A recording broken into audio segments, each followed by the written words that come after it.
especially for those of you who really want to be a millionaire and you're not just talking.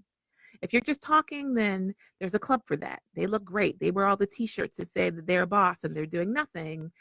I'm not talking to you. I'm talking to the person behind you. Because I really don't know what I would do if I didn't have some work that I had to get to.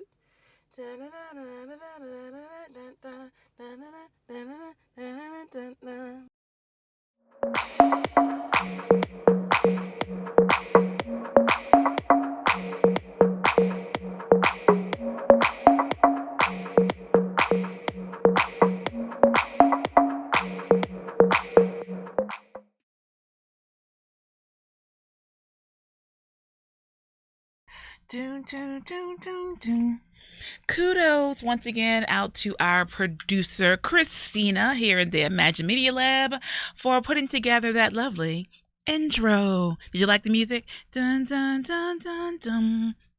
Boom, boom, boom. All right, well, welcome, bienvenido to another episode of WorkHARDAholics. And I'm telling you right now, I feel from the bottom of my heart that I work hard for the money. And a lot of times not for the money, but for the purpose, the passion, the completion. Like, it gives me great pleasure to be able to do what I do, to be able to look at my community and online and other places and see the people whose lives I've impacted and helped change. And now we want that to be you. So that's why we say welcome to WorkHARDAholics. A WorkHARDAholic, in case you were wondering, because you might be, because at present it's not in Merriam-Webster. Are you out there listening, Merriam-Webster? Are you listening? Because here's the thing. A WorkHARDAholic is, for those of you who are wondering, what does it mean? It's the movers and the shakers always doing something. If you want to be in balance and get some more green, WorkHARDAholics. Yeah. I just want to throw in some jazz hands, a little more excitement. For some of you, it's Wednesday in the middle of the day and you're just like, oh, what am I doing? You're doing what you have to do to get it done so that you can be who you want to be when you grow up. Right? We're all about our legacy, about what it is you're looking to accomplish. We don't put up with what we put up today because we're so excited about Jimmy and Johnny who come in with their needs and their wants, but because there are things you want to accomplish. You have quantifiable goals. You have aspirations. You want to leave a legacy. You want to leave an impact. Then welcome aboard. So here's the deal. The way that this whole process started kind of is that I am constantly hearing from people who are going, oh my God, you were at this event and you did this, and how are you able to do all of that, and what's going on, and you're running the center, and don't you still have your consulting company? Hey, are you still going to Haiti? What are you doing? And I say, there's a way for you to be able to accomplish the things you're looking to accomplish, be the person that you want to be, and to still be able to have a well-rounded, full, vibrant life and live in balance. So, like, I have a ton, I know you see a bunch of green hair, but I have a ton of gray hair, a bunch of which is hereditary. Yay, family. And some of it, as you all know, comes with age and stress, right? Yeah.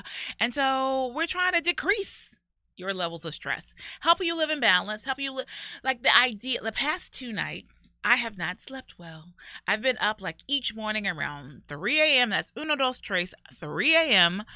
And I realize it's because I am thinking so much. And for me, this is an anomaly. For some of you, this is every day. Every day you go to bed tired, you wake up tired. We don't want that for you. That's not healthy. And for those of you who are rotund, a little bit on the obese side, overweight, sleep has a large impact on that. So if you're not getting enough sleep, it increases your cortisol. You'll know. And which in turn helps you to be plumper than usual. So it's affecting your health. It's affecting your relationships, your conversation. So this is what we look forward to doing. On Wednesdays, Eastern Standard Time, 1 p.m., you can, of course, catch it in the replay. We'd like to help you have the tools, the resources to do more, to do it better, and to do it in balance. All right. So who am I? I'm not going to break out in the song right now, even though in my mind I'm singing the song, Who Am I? Okay. Anyway, I am Shirley Crawford, the original WorkHARDAholic. Why am I the original? Because I made the word up. And so you get that right when you create it. Just saying. I'm the executive director here at the Women's Business Center, RVA, located at 1510 Willow Drive, directly across the street from the Kroger at Willow Lawn. I'm also the owner of Second Chance Consulting, your second chance at a first impression. I am the developer of Heart, helping educate and revitalize through technology, which does work in the country of Haiti. On that note, speaking as a WorkHARDAholic, I have to pause and say, for those of you who pray, think about Haiti. For those of you who make donations, think about Haiti. For those of you who are thinking about a place that you can have impact, think about IET. So here's the thing. I am not Haitian by birth. I am what do they call me? An honorary citizen. And so here's the deal. I have a nonprofit that does work there, and they are going through. We all see it on the news. We see it over and over again. Their president was assassinated, but in all honesty, before he was assassinated, he was doing some crazy things anyway. And they were already being traumatized, and they have so much going on, and they have so much potential, and the U.S. has played a role in their demise. So why shouldn't the U.S. play a role in helping them to be as stable as possible? That's all I'm saying. So keep them in mind, keep them in your thoughts, keep them in your prayers. If you know someone there, send them some love and support. God bless Haiti. All right. That's all. That's my little side note. I brought out my Haitian flag today because it stays in my office normally, but got to keep the people in mind. And here's the thing, as an entrepreneur, if you really want to be successful, one of the first things you have to do is think about someone other than yourself. If the only reason you're in business, the only reason you're concerned about your paycheck and your dollars is because you want a new vacation, you want a bigger house, you want more, you'll never be satisfied. If you have a lot and you're wondering why you're depressed, that's why. If you are in the crab mentality and all you can think to do is pull someone else down so that you can, in theory, lift yourself up, you're asking for demise and destruction. But I will share with you, one of the greatest feelings you will ever have in life is when you put someone else first, when you think about their needs, their wants, when you give without trying to get. It's an amazing mentality, philosophy, and feeling. And so you wonder why the Gates of the world, well, they're going through their own things right now. But if you wonder why they keep giving, like, why are they giving away so much money? There's a feeling of completion because we were made to think about more than just ourselves. Just saying. Just a thought for you to consider, because for those, especially if you're in a place where you're just like, all I do is win, no matter what. And you don't think about anyone else, and it's dog eat dog. And I've never heard cat eat cat, but I guess the philosophy is the same. Then if you're a part of that dog pound, then that's all you're gonna know is woofing, barking, scratching, clawing, fighting. And there's so much more to the world. So on that note, once again, I will repeat, please keep Haiti in your thoughts and your prayers. Okay. I was really reflecting on a conversation that I had with a counterpart. So in this project, we are equal. And I have to admit, in my life, I am either in charge or I'm following. I don't like in between. Just in general, like partnerships where it's 50-50 kind of drive me just a wee bit bonkers. And it's something I would suggest. So as a business owner, as an entrepreneur, especially if you're working on a nonprofit or even in your business in general, I always say you should never have an even number of principal decision makers, because if it's 2 and 2 or one, if it's just, if there are 2 of you or 4 of you, then there's no tiebreaker. And just by human nature, we all kind of want our thing. And so we try to be logical. Like, I consider myself to be a really logical, precise individual. But even in that, like, sometimes I want what I want, and that's how I want it. And so logic doesn't always prevail. Sometimes we go with our gut, we go with our instinct, we go with things beyond just the numbers. So then if you're in a situation where it's you and a partner, and you have to make a decision, and you disagree, then who wins? Like, seriously, like, who gets to make the deciding vote?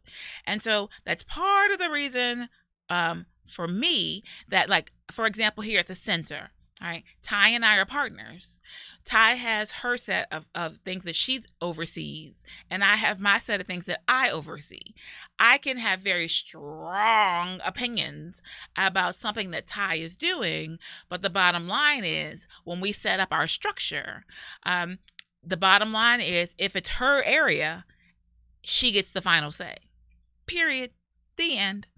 And that can feel aggravating, but it's really it has lessened the blow on a lot of things. So for some of you, you're going back and forth. Like, I have had several consultations with companies out there, and they have these equal partners, and they're at an impasse because no one wants to budge, no one wants to negotiate, and they did not set up their tiebreaker. Right?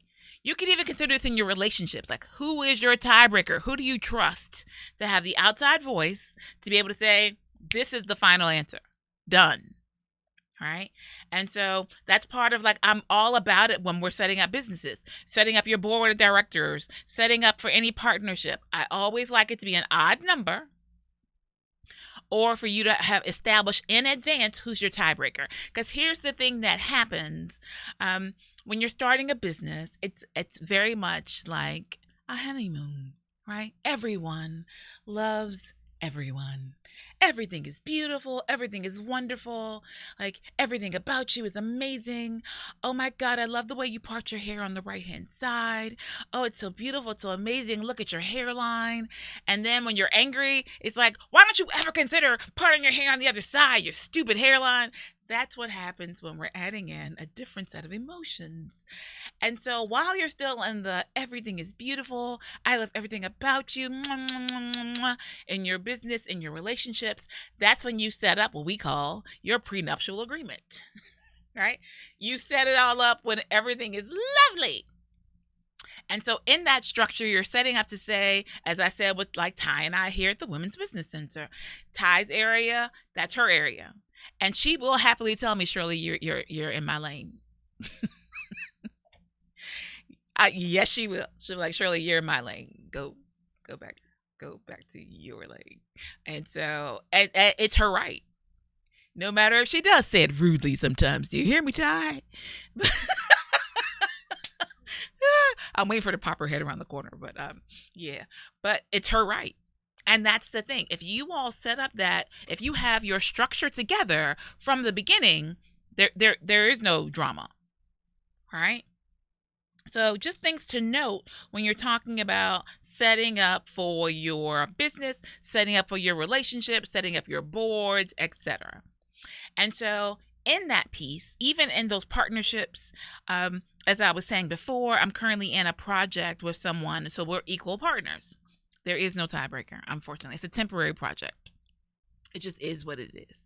The client is the tiebreaker. How about that? Not really. And so we were having a conversation, and I recognized that I was very focused on what was being critiqued, what was being criticized, what was being judged, as opposed to really being focused on the meat of the conversation, what was actually essential, like what we were working on. And so we were at a not necessarily an impasse, but in this case, we were talking about vendors, and he has a preference for a vendor. I have a preference for a vendor. In the end, it's not for either one of us, it's for the client. And so he was critiquing, some of you might say criticizing, my vendor. And I was thinking, well, your vendor's not that great either. Right? So, like, comparatively speaking. But I realized that I was having an emotional reaction rather than a logical reaction of, like, hearing the information. And so all of that to say, that leads us to our word for the week. Criticism. Right?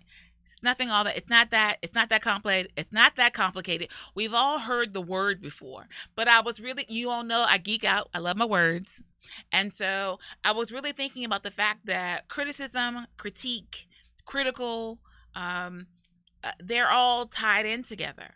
And so normally speaking, and I also wonder, like, why is criticism considered negative and critique is considered positive? And so even though it's delineated, for those of you who are online, you can see there's even a lovely picture for you. But in general, they all have the same root. The bottom line is someone is making an assessment.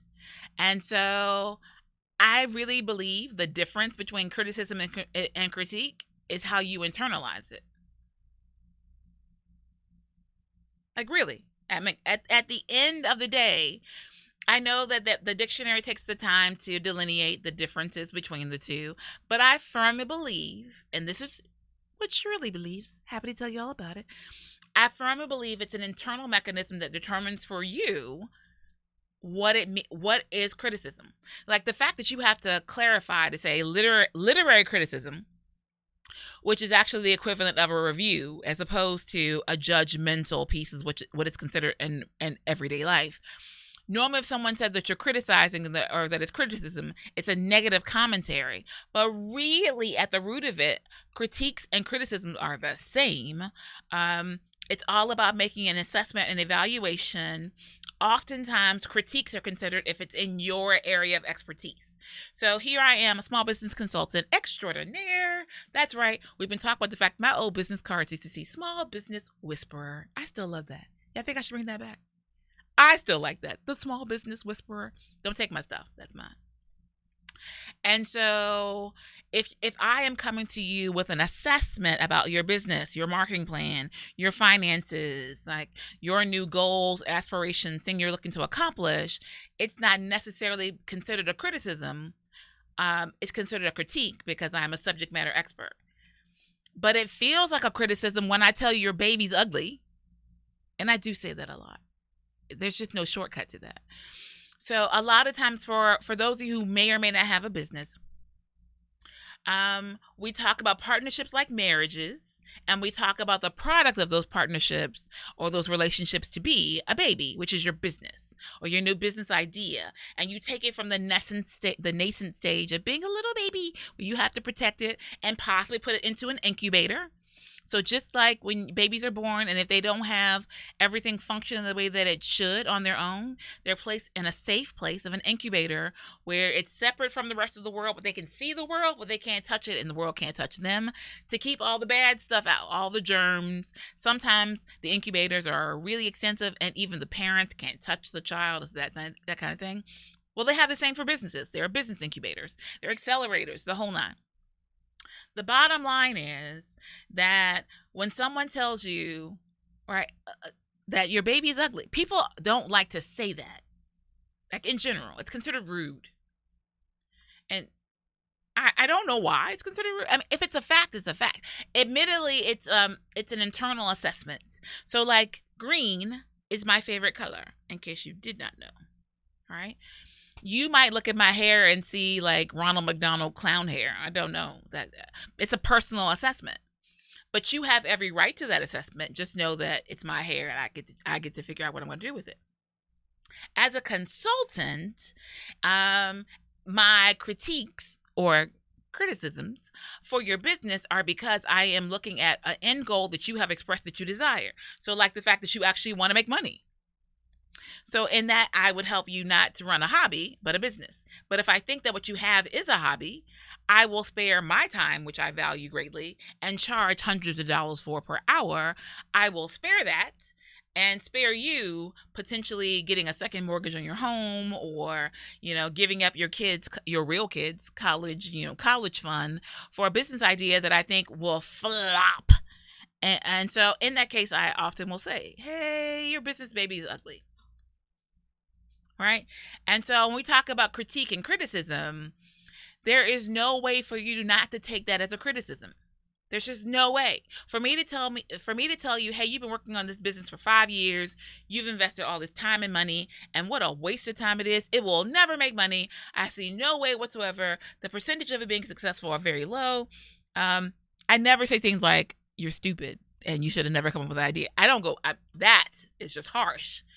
But I will say, I don't see how this can make money. I don't think it's a solid business investment or idea, or your ROI is so low that you're basically paying someone else to allow you to make this product. Right? So even though because I am the subject matter expert, that's considered a critique, but it feels like what we term a criticism. So you all know I like to geek out and think about, like, the word itself is not complicated. We've all heard it. We've all used it. We know about positive criticisms and, constructive criticism. That's the one.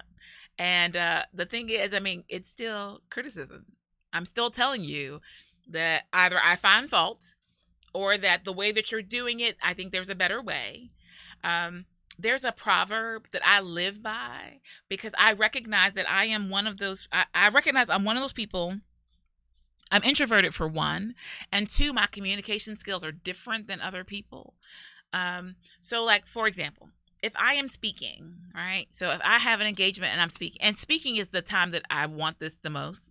Most of the other time I don't really need it or want it. But when I'm speaking, I like to make sure that the audience understood what I shared and what I said. Because I was taught long ago, back when we did debate and public speaking and everything else, that it doesn't matter what you thought you were saying. What did your audience hear? So if my message is to Christina, who's over there operating and producing this show. Hi, Christina. So if my objective is to make sure that Christina understands how I want to put something on the screen over here, it doesn't matter that I'm like, well, I said it. Why didn't you get it? I explained it. I have to figure out what's Christina's way of recognizing the information. Does she need a diagram? Does she need to see me do it first? Is it audible? Does she need to write it down? Like, we all learn differently. And when you're the speaker, you are the vessel for sharing the information to educate, inform, motivate, enlighten, empower the other individual. If the other individual walks out and they paid attention, they weren't sleeping like some of y'all do in church. They were literally actually paying attention, and they still walked away like, I don't know what you said. I don't know what she meant. I didn't get it. It is not a statement about their intelligence. It's a statement about you as a speaker and presenter, an educator and informer, an enlightener and motivator. It's about your errors, not theirs. And so when I'm speaking, I love critiques. Right? Now, I admit there are some people I will ask for their critique, their criticism, positive, negative, or indifferent. And there's some people I don't ask. So especially for those of you who are movers and shakers and doing things, you by nature, by definition, will have haters. You will have people who think they support you but are jealous, or don't understand the path that you're on, that they're judging your life based off of the life they thought they could have had or wish they could have had, or they just think you're a loser. Total options. Maybe they don't like I don't want to say the shade of your skin. That would just be wrong. That's a whole different level of racist. We're not talking about that. But maybe they don't like the way you dress, the way you speak, the way you live, the way you drive your car. It could be for whatever reason. And so, especially the introvert, you really can pick up like who to trust in their information or not. So there are certain people I never ask. Although, if you have a hater and they tell you something positive, oh my God, you must have did an excellent job. I'm just saying. So every blue moon, I'll add them into my survey. But for the most part, I like to ask people, one, who I know think like me, and then the people who are totally not like me at all. Very important. So like if I speak, when it's over, I like to take someone with me, not for conversation, but to be able to get their review, their critique, their criticism. And they can say, I got what you said, I got what you meant. Like, one of my favorite questions is, okay, what did you think I was talking about?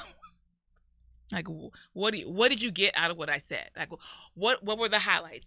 And I have people like, okay, you did X, Y, Z, A, B, C, 1, 2, 3. Okay, did that make sense? Did everything tie in for you? Did you walk away with questions? Did you walk away? What did it make you feel?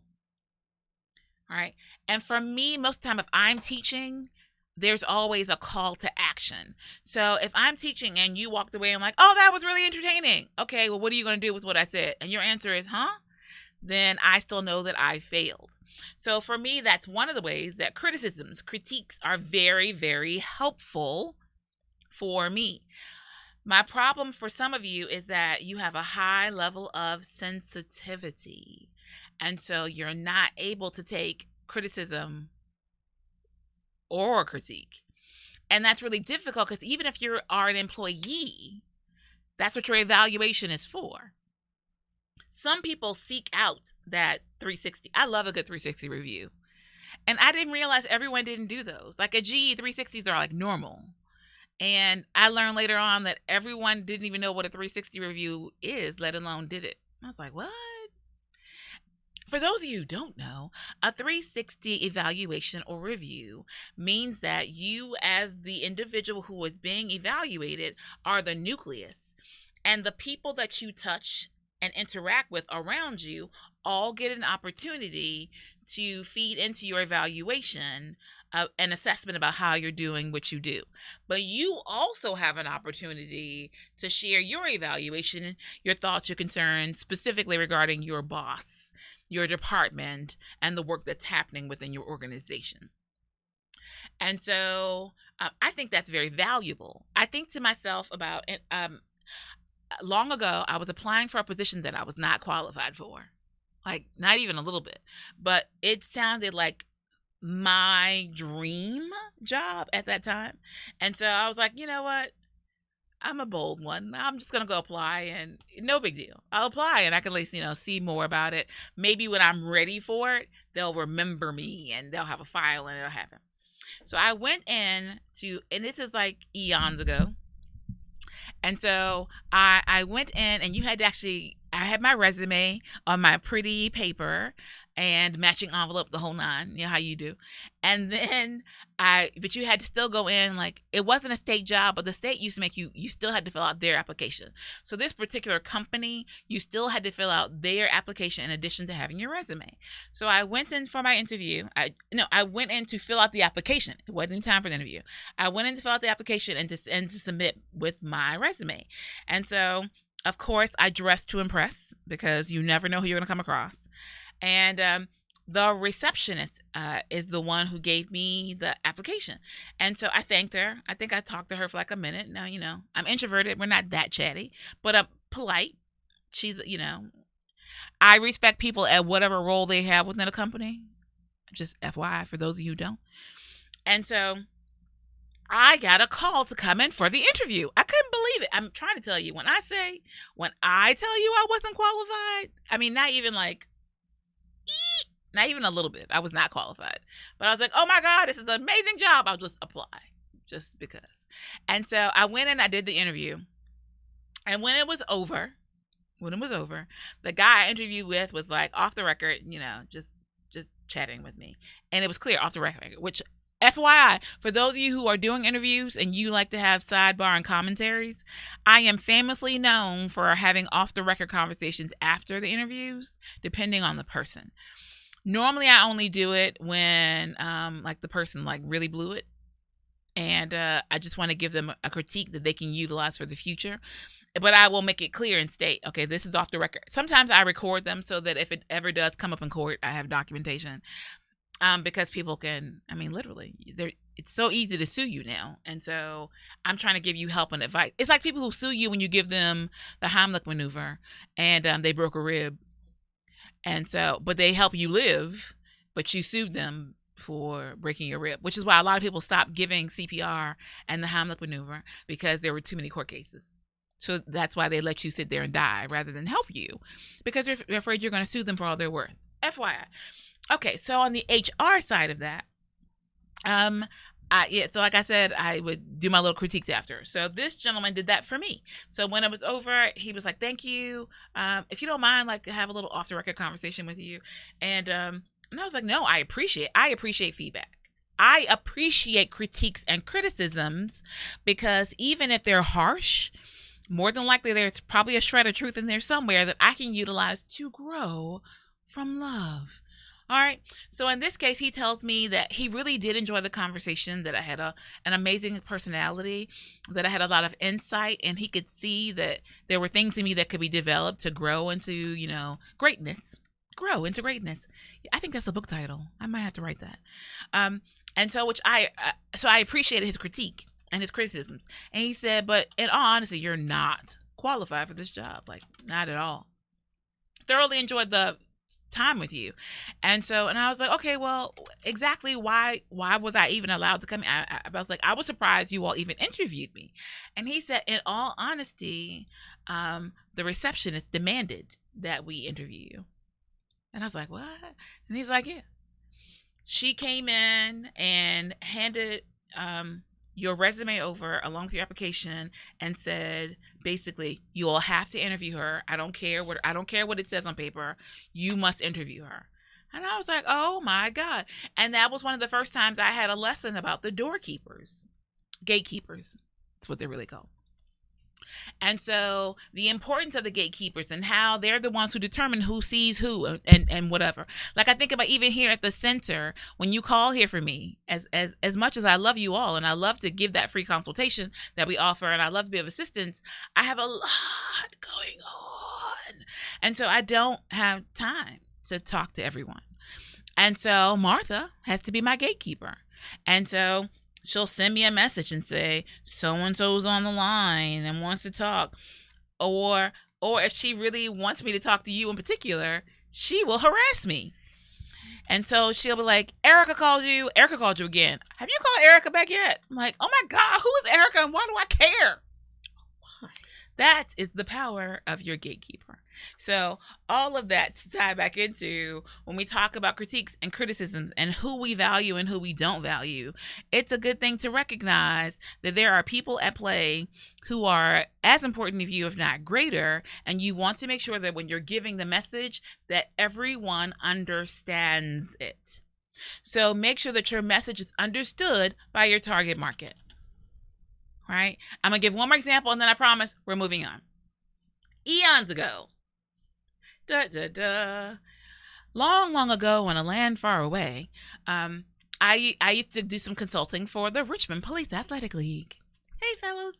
The people I work with aren't there anymore. They've retired and moved on. But hello, pal, all the same. Great organization. And so, Officer Zamparelli, didn't think I'd be saying your name anytime soon. He gave me a critique once. So we were doing our annual fundraising event and activity. And so I was putting together this information and I thought it was brilliant because I'm brilliant and I thought it was amazing and it was wonderful. And he asked me the most basic question. And I was like, what do you mean? And he was like, a dummy couldn't understand that. I was like, what do you mean? Who wants to deal with dummies? Well, you know what? There's a whole industry for dummies and they make good money. And some of you are just as dumb as I am, depending on the subject matter. So we all have an area of expertise, but you want to break it down that not quite a child, but any adult should be able to understand the subject matter you're talking about. And I thought that was really enlightening because I had to think about that. I'm like, I have a habit of using 3-syllable words and 4-syllable words. And I'm not trying to be like, I'm so smart, although I am smart.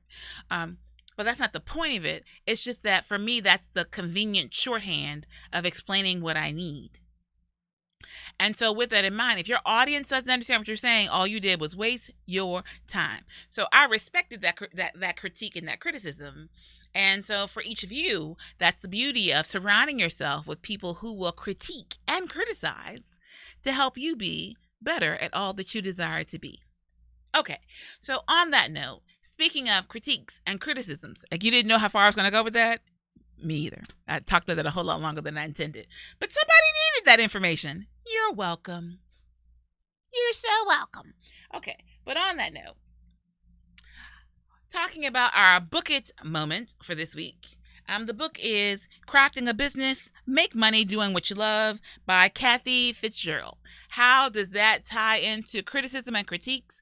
Here is the thing. There are so many people who are making shirts and quilts and earrings, which I'm not wearing today, or scarves or clothes, or everybody's making something, right? We make stuff here too, but we do it normally with our brand. So the next time you see an event, you'll see our stuff on our table with our logos and our information on it, right?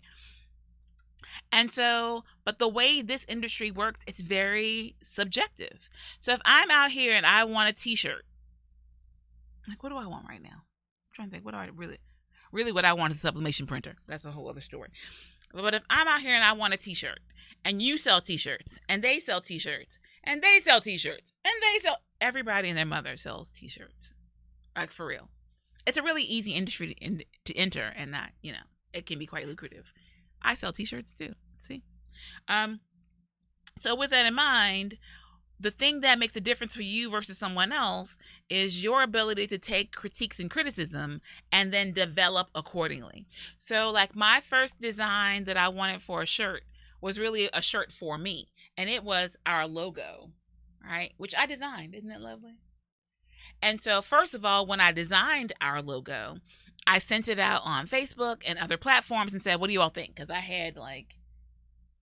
actually had 9 different iterations of it. Different colors, different arrows, no arrow, what arrow, blah, blah, blah, blah, blah, blah. And so from my external surveys, I narrowed it down to 3, which I actually use all 3. I'll use one for the WorkHARDAholics Radio, one for the vlog. It just has different locations. But I sent that logo to a t-shirt maker to have it made, and I wanted it made in a certain way, and they're like, we can't do it. It's too complex. Right? So if I had really been thinking about the fact that I wanted my logo to be utilized and, on print materials, then I should have considered my audience from the beginning, and then I could have had all that done. So the thing about crafting as an industry and income, like Etsy makes great money. It's a great platform. It's a little expensive, honestly, but they bring the audience to you of people who are looking for items. So it doesn't require as much marketing if you're using Etsy, but it does cost more than other options that you could be utilizing to share your crafts, your craft projects, etc. So what I liked about this book, because here's the thing, for those of you who sew or who knit, my niece makes these amazing like blankets and scarves. I mean, they're gorgeous. She needs to sell them. We'll talk about that. She's in town right now. We'll have that conversation. But this talks a lot about like the inside tips and tricks and things you should know in order to take it from hobby to business. So I talk about that kind of stuff when it comes to other aspects of your business, but this specifically talks about if you are crafty, then it gives that focus for you. And so I'm sharing that book with you once again. Crafting a business, make money doing what you love. I feel like I just want to be like Vanna. Is Wheel of Fortune still on? Is Vanna White still there? I have no idea. I very rarely watch television. Although I live on YouTube. Another story. So, but if you're looking for good information about crafting and crafting business, excellent resource for you. Glad to share it with you from my library.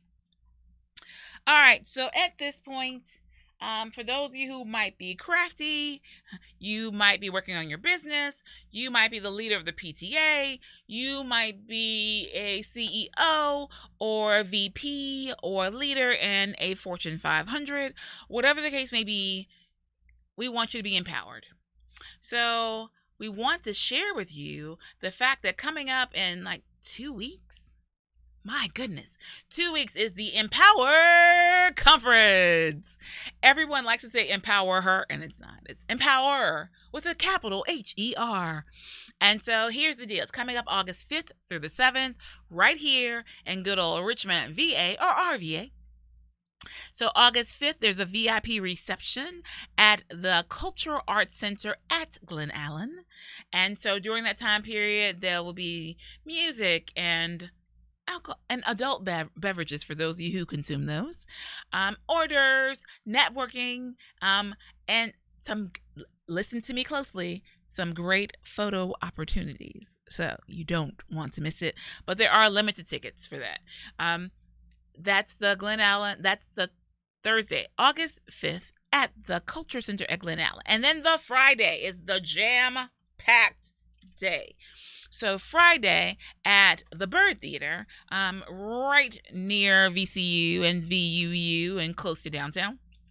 At the Bird Theater, there will be vendors and there'll be speakers. So there'll be like really engaging seminars and sessions to help you have healthy minds, healthy bodies, healthy wallets. I like saying that. I just do. Okay, so that's what's happening on that Friday. So speaker-wise, I haven't even said. So in case you haven't been following along, one of our speakers is Coco Hayashi. Coco Hayashi. She has this clip and it's like, Coco Hayashi, Coco Hayashi, Coco Hayashi. Okay. I've been spending a lot of time prepping for this conference, so I have it all in my head. Coco Hayashi is a celebrity face yoga specialist. I've been watching a bunch of her clips. So she's been on Shark Tank and Keeping Up with the Kardashians and like Good Morning America and Vogue, and she's been all over the place. And so she is she has a testimonial from herself that she had surgery done, and they told her that it was something she had to have done to her chin. And so they told her if she didn't like it, they could take it out and put it back the way it was. So she took it out, but it wouldn't go back to the way that it was. And the face yoga is the thing that she discovered, implemented, and started doing. And it worked. And apparently it makes you look younger and blah, blah, blah, blah, blah, blah, blah, blah, blah. So she will be one of our presenters. Also, we'll be having Christiana Hurt, the wealthy college student. The wealthy college kid. Got it. Make sure I get that right. And on one platform, she has like 600,000, like 500,000 followers. And then on her standard social media, or the standard social media for the wealthy college kid, she has like 50,000 followers. And so she's going to be talking. She does a lot about e-commerce and how to make money. Hello.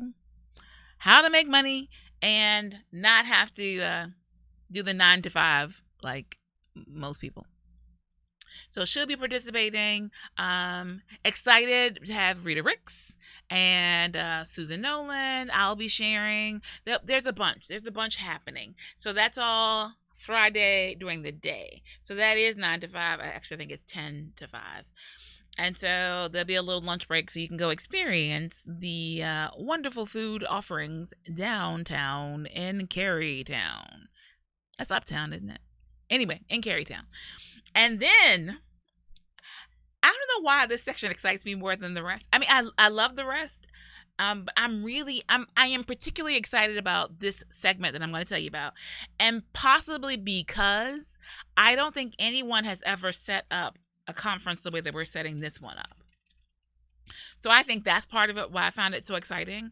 And we're really it's very diverse in like what's being offered. And so there's something for really everyone.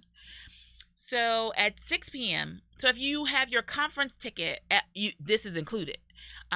There are a limited amount of seats available. And I mean limited, like small, like a very small amount of seats that are available for what I'm about to announce, that you can buy separately if you're not at the conference. If I were you, I'd just get your conference ticket and be on your way, because you can get so much more.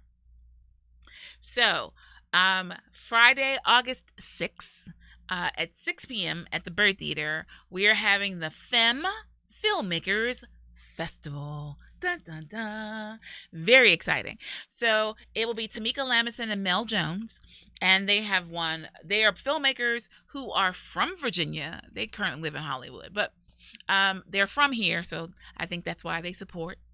In addition to the fact that they love the mission of the Women's Business Center, who is the recipient. A portion of all proceeds go to help the operation and support of the Women's Business Center, RBA. So, of course, we're like, yes, support that all the way live.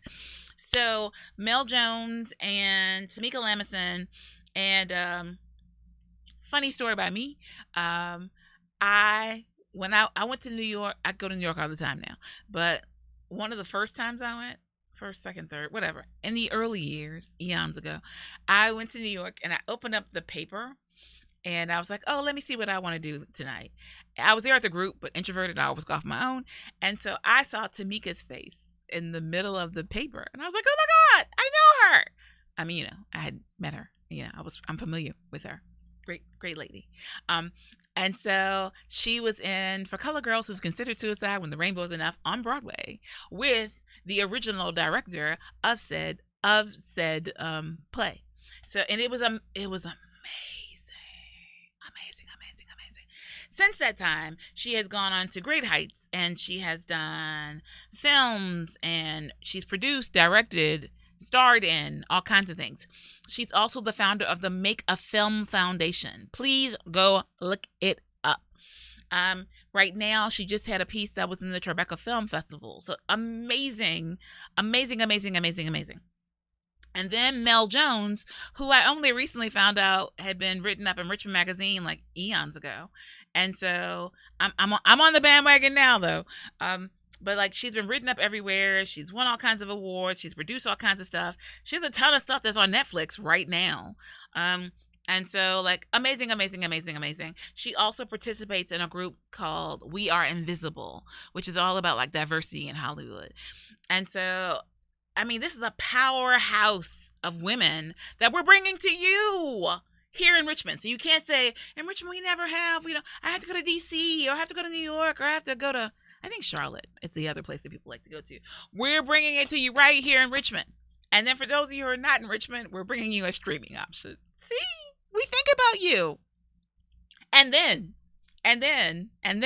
not only are we bringing you the amazing filmmakers and producers as a part of the Femme Filmmakers Festival, but we're bringing you the fabulous facilitator. Our MC for the Femme Filmmakers Festival will be none other than, we need drum rolls. Like, we need like all the sound effects. We're going to start incorporating them, but we're having Daphne Maxwell Reid. I'm so excited.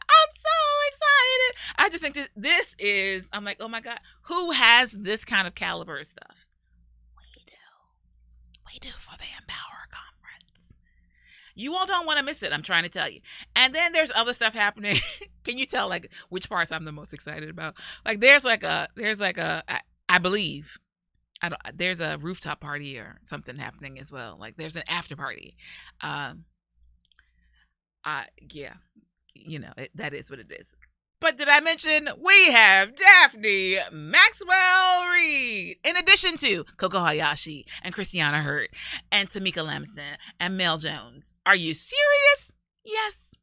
Yes, I am. Yes, I am serious. So excited about that. Then the Saturday, we'll be back here at the center. There's a job fair. There'll be vendors and food trucks and music and boop. A great opportunity for networking. A part of the problem that I have discovered, especially with our women, is that we don't network. And so one of my superpowers, like if people are always like, Shirley, you do blah, blah, blah. I'm trying to tell you, my real superpower is networking, which is why I wrote a book about it. In conjunction with Susan Nolan. Yeah, I feel like I'm going to get a logo that says networking. Yeah, it's my superpower. And I'm an introvert. So if I can do it, you can do it. Just saying. Okay, so we told you about the conference. And right now, we're actually going to get ready to... It's like almost time for the show to be over. I have just really been talking to you all today. I guess I was really excited about all that we discussed. But we're going to hear a word from our sponsors. Let's do that. A word from our sponsors.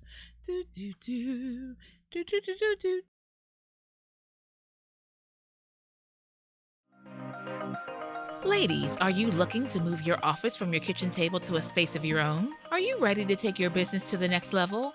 Are you looking for co-working and community? Well, then come join us at the Women's Business Center, RVA, located at 1510 Willow Lawn Drive, Suite 100, directly across the street from the Kroger at Willow Lawn.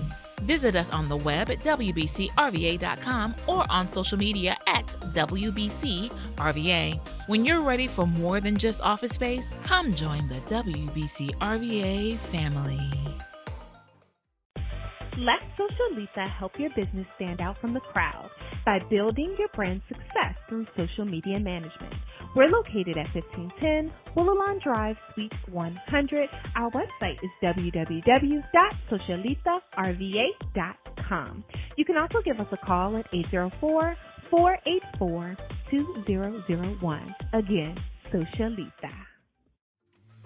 Imagine Media Lab, in partnership with the Women's Business Center, offers hourly rental to a multimedia studio. Create or edit digital assets for marketing. Record that podcast you've always wanted to start. Voiceovers and live stream. All equipment and software is included in your hourly rental. Located at the Women's Business Center, 1510 Willow Lawn Drive, Suite 100. ImagineMediaLabs.com. Book your session today.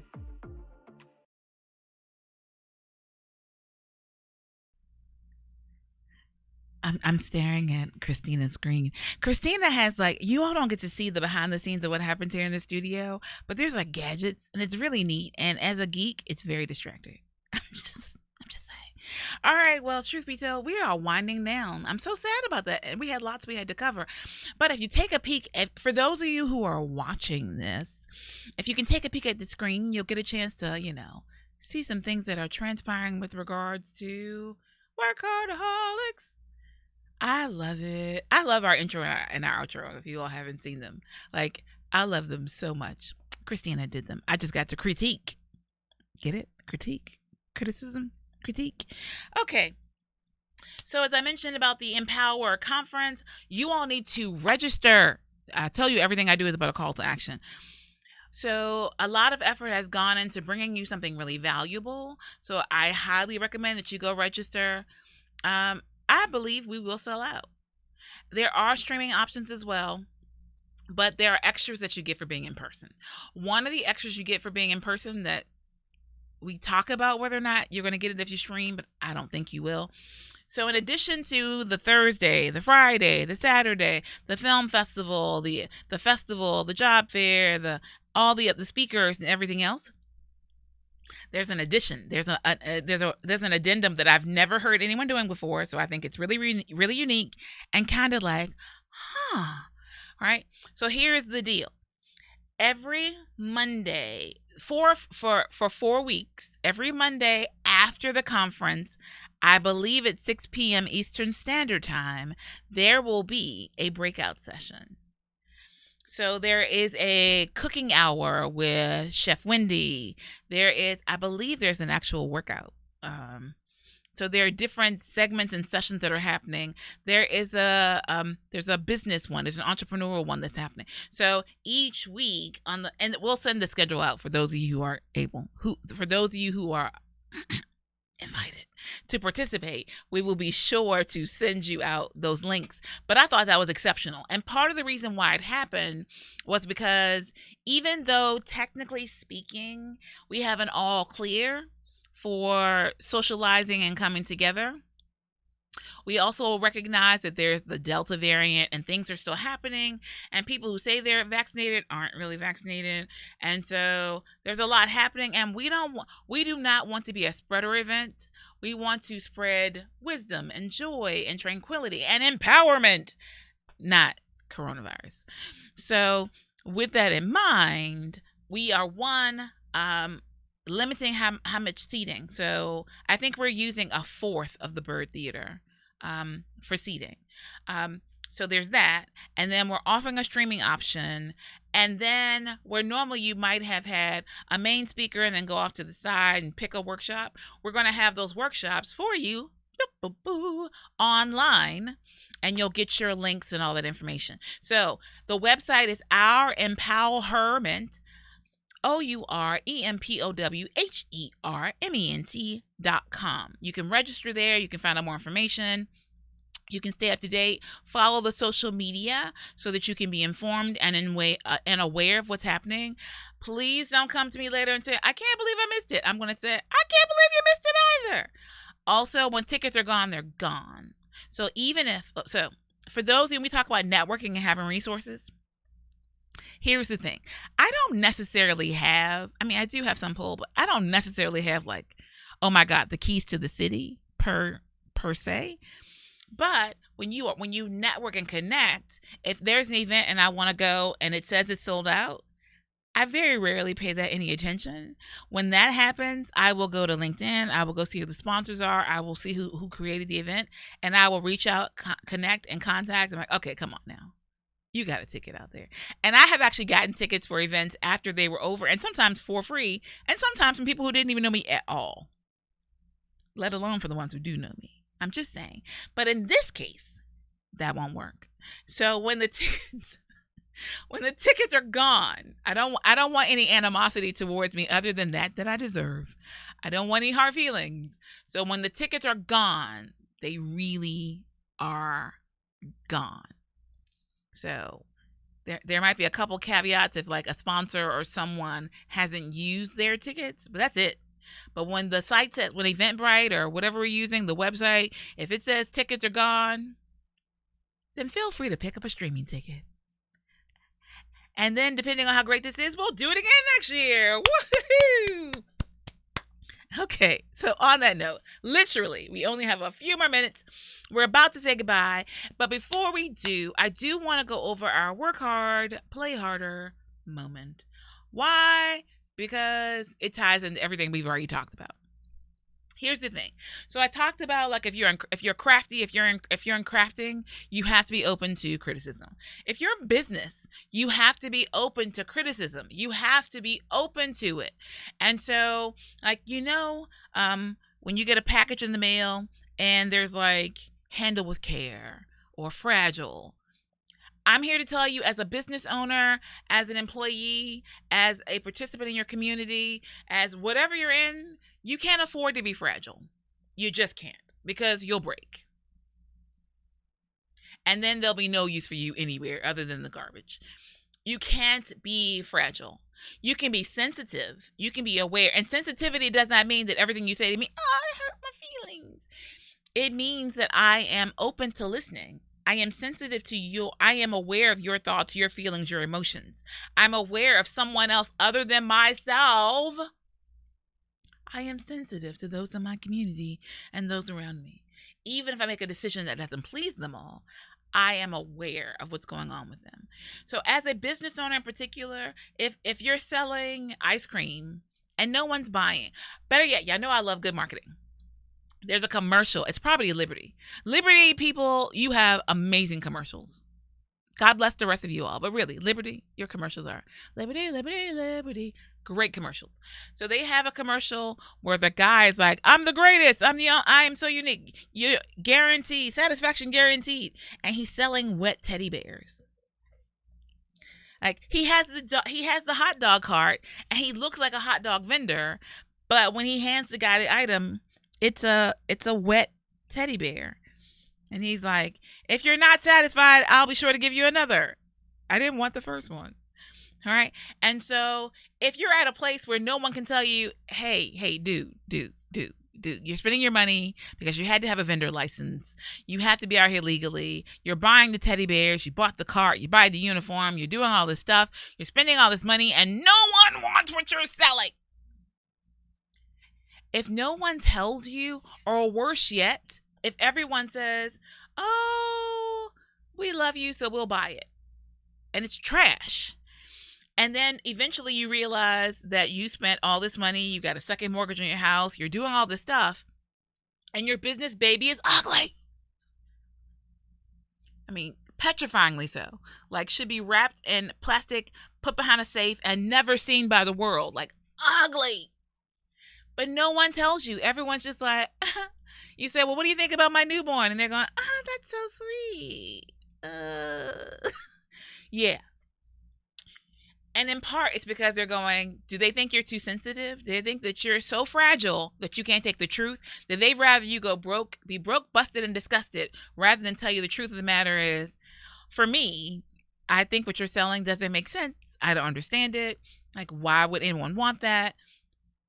If you really want to succeed, if you really want to get ahead, you can't be fragile. You have to be open to criticism. Criticism can be a tool for growth. All right. So I'll give this final example, and then we're going to say goodbye. Promise. So I have a bunch of plants in my office, and I'm not sure how that started because really, my thumbs are theoretically, physically, metaphysically, the whole nine brown. I don't grow things. I do now, but it's not really my area. Like, I have to think about it. Like, why do we do this? And so Ty is often giving me tips and advice about things for my plants. And so sometimes when she's going, oh, I can't believe you are letting your like we give bamboo to everyone who comes in. We give a lucky bamboo to each of our members here at the center. There's a history and a story behind that. And so at one point my bamboo was like halfway, no, 3/4 of the way dead. And Ty was like real harsh with me. And she's like, I can't believe you let your bamboo die, and you didn't do this, and you didn't do that, and you didn't do that. And I could have chosen to either be so taken aback by the tone rather than hear the content. And I'll have you know, in my office right now, I have 3 bamboo that are flourishing. Thanks, Ty, for the tips. Ty's tips for your plants. Thanks so very much. So they're blossoming and bloom, and they look amazing now. So when critiques and criticisms can really be for your good, you have to decide, are you going to take them with a grain of salt? As I always say, take what you need and throw out the rest. Or are you going to be so fragile and so sensitive that you'll never be able to grow, because anything that reflects on you or spotlights on you or shows any aspect of you that you don't find favorable, you bury. Just saying. All right, so that was our work hard, play harder moment for this week. A little bit different than usual, but you know what? That's the show. A little bit different than usual. But we're here for you. So at this point, we're about to say goodbye for the day. We love you and your small businesses. If you have a question, a thought, a concern, feel free to DM, EM stands for email, by the way. If you want to, you can even send us letters in the mail. The postal service does still work. We do actually receive that as well. It's rare, but we get them. So in the meantime, as we always say, we want you to live better, do better, be better. Please, please be better. And happy entrepreneuring. Ta-ta.